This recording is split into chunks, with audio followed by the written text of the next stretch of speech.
from, normal Draymond level, 6, 7, 8 per game to now 13 a game basically in February?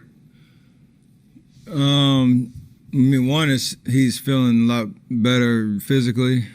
He's talked about it and playing catch up from early in the season. He's able to push and transition, and no big can stay in front of him in that respect, and he can distribute. And a lot of our sets we've kind of simplified things and gotten better at just be able to read situations. And when he's at the top of the key. And we have timely cuts. We're setting screens for each other, back cuts, all that type of stuff. It helps, and obviously guys making shots. So, his IQ, his basketball IQ is, second to none. And especially me and him, we have an amazing chemistry that, whether we talk about it or not, we seem to find a good rhythm. And the three other guys that are out there with us, we're all finding more rhythm throughout the game. So, he's picking teams apart, and obviously playing at the 5 has helped as well. So, we'll try to maintain that. Steph, Kendra Andrews, NBC Sports Bay Area. You talked about your chemistry with Draymond just there a little bit, but how much easier does he make the game for you when you share the court? It's built on, 8, 9 years of experience that comes out, again, whether, we draw up something or we talk about something or we just kind of feel it or see it. And, it definitely helps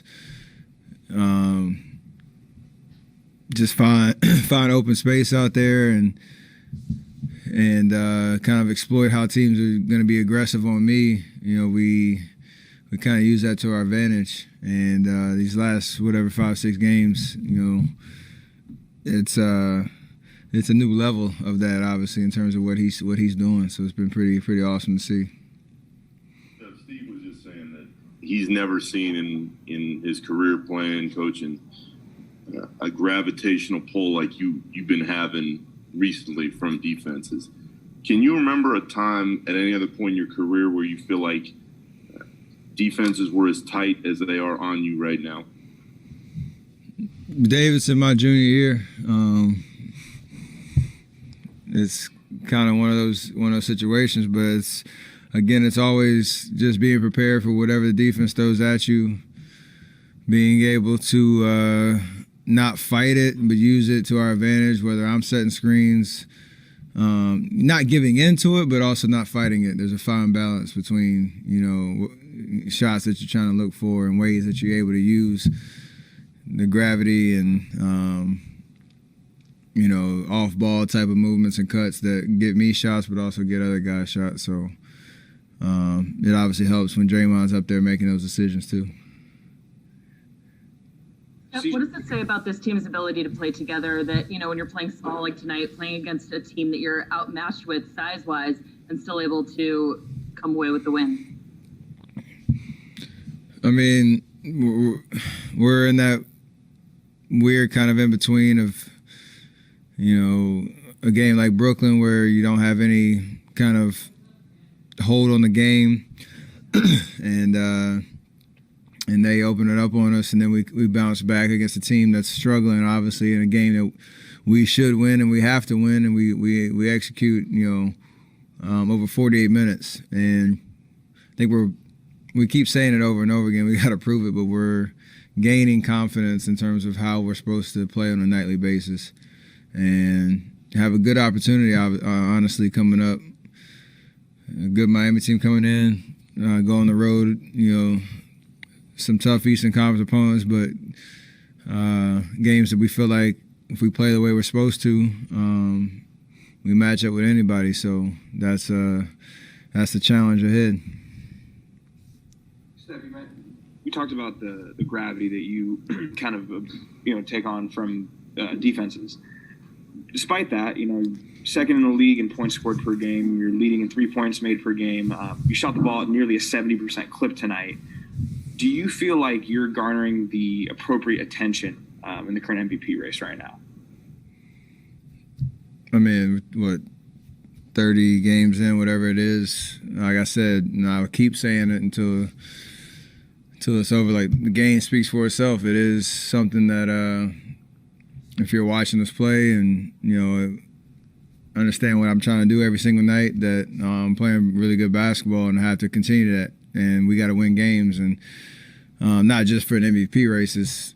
That's what we play the game for. And, you know, those accolades come. And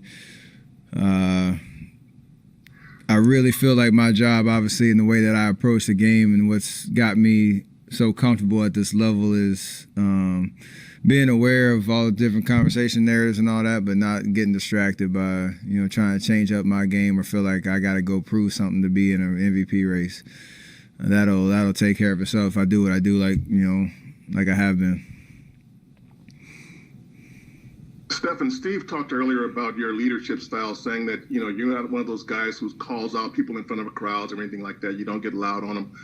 Where did you learn that? Where did you develop your style of leading guys? Who did you watch? Everybody. I mean, going through the ranks of, you know, middle school, high school, college, my early days in the NBA, you know, I have a certain personality where I like to have fun, I like to joke, I like to connect on that level. But there's also a discipline and a focus of how I approach the game in practice and in the off season, and you know, finding that balance. And so that leading by example is always a huge component of, you know, the work ethic that you need to succeed at every level. Trying to demonstrate that. I mean,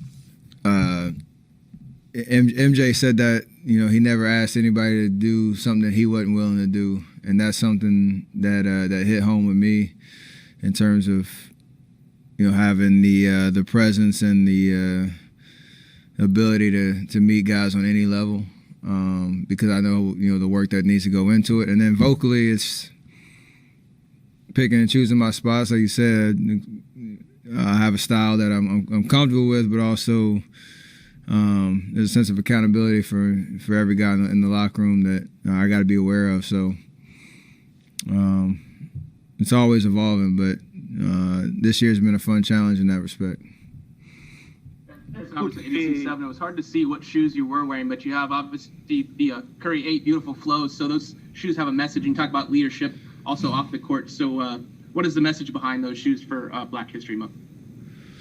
It's just celebrating Black excellence and the creative spirit that my guy Devin Allen, who has documented many pivotal moments in our society, and taking pictures of movements, and he stands for just amplifying the Black voice when it comes to, you know, what we stand for, and in those moments he puts it into, you know, beautiful images, and it kind of owns that expression. So I've known him for a long time, and, you know, him living in Baltimore, I was able to collab on a shoe that he has a collection called The Beautiful Ghetto, and I kind of taken that inspiration, obviously, for the beautiful flow, and you know, we're, like you said, celebrating Black excellence and the movement that we're in. Steph, Mark Haynes from Clutch Points. Draymond had a great game again, tied his career high 16 assists. Do you feel that you were in any way responsible for not getting him that career high 17? Well, yeah, because we didn't play the fourth quarter. So we did our job well enough that in our second unit came in and closed the game out, so we didn't have an opportunity to go back out there. But he's trending in the right direction, so I'm sure we'll have another opportunity. All right, one last question last question for Steph. Go ahead. Okay. Steph, could be this win and the way that you won tonight could be a turning point about your season. And is there any secret about your great save this season?